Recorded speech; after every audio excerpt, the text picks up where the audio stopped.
Hi, and welcome to Learning to Speak Portuguese. My name is Steve Schaber.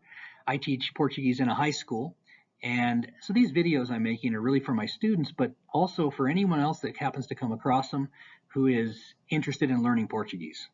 Portuguese is an awesome language. I think you will enjoy it as you learn more about it. I am an American born and raised, but I served a 2-year mission to Brazil for the Church of Jesus Christ of Latter-day Saints. My mission was in the states of Mato Grosso and Goiás and Tocantins. During that time, I was in the cities of Brasilia and Cuiabá, Goiânia, just to name a few. And so I learned Portuguese with that type of accent from the central west part of Brazil. If you go to other parts of Brazil, as it's a huge nation, you'll hear different accents, different dialects. And the same goes for if you travel to Portugal or other places in the world where they speak Portuguese, you'll hear different accents. But my accent is from, like I said, the central west part of Brazil. So let's get going. Let's get started with the sounds of the Portuguese alphabet. The alphabet has mainly 26 letters, basic letters, just like the English alphabet does. But I want you to pay close attention as we discuss the sounds that each letter makes. Some of them are very similar or almost the same as English. Some are different. So you can see the 3 columns I have on each side here: the letter, the sound it makes in Portuguese, and an example within a word, a Portuguese word. I'm not going to define necessarily each of these words, but I want you to pay attention to the sounds the letters make. So let's start with letter A. Has an ah sound. Open your mouth, ah, as in the word fala, fala. Letter B, be, be, as in banho, banho. The letter C has a se sound, as in cedo, cedo. Letter D is a de. Again, kind of open your mouth. Quando, quando. The letter E, you really have to kind of open your mouth for an e sound. Feliz, feliz. F, effe, as in fofo, fofo. The G is a G sound. Geladeira, geladeira. The H is an H sound. A lot of words in Portuguese that start with H, the H is almost silent, as in historia, historia. The I is an E sound, as in sim, sim. J, jota, as in janta, janta. The K is a K sound, and most letters that have K in them most words that have K in them are adopted words from other languages into Portuguese. So karaoke, karaoke is an example. The L is an L sound, like lunchy, lunchy.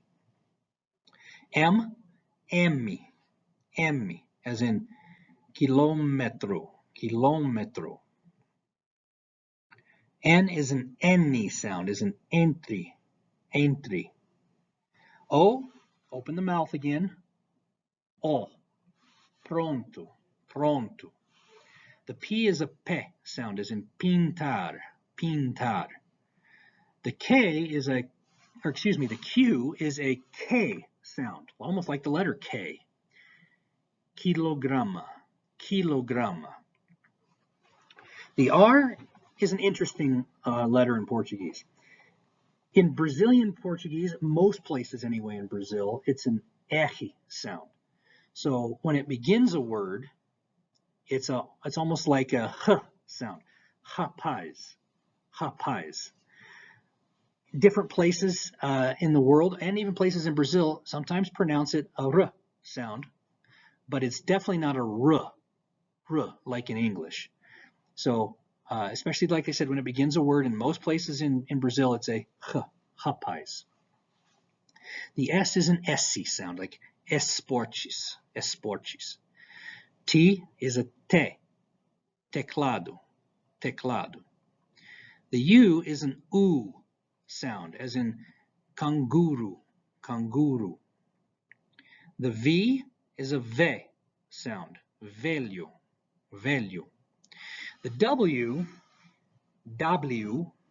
is, again, mostly English words or words from other languages that have been adopted into Portuguese, as in webby, webby. Again, English word adopted into Portuguese. The X is a X sound, as in xadrez, xadrez. The Y is Y. Again, mostly English words and other words from other languages adopted into Portuguese. So an example of Y would be York, Yorkie, like in New York. And the Z is a Z sound, as in zebra. So practice these. Listen to this again. Hear how the letters sound within the words. And as you could probably also tell from how I pronounce the words, most of the time in Portuguese, the accent, or I should say the emphasis on the Portuguese word, is the second to last syllable, most of the time, but not always.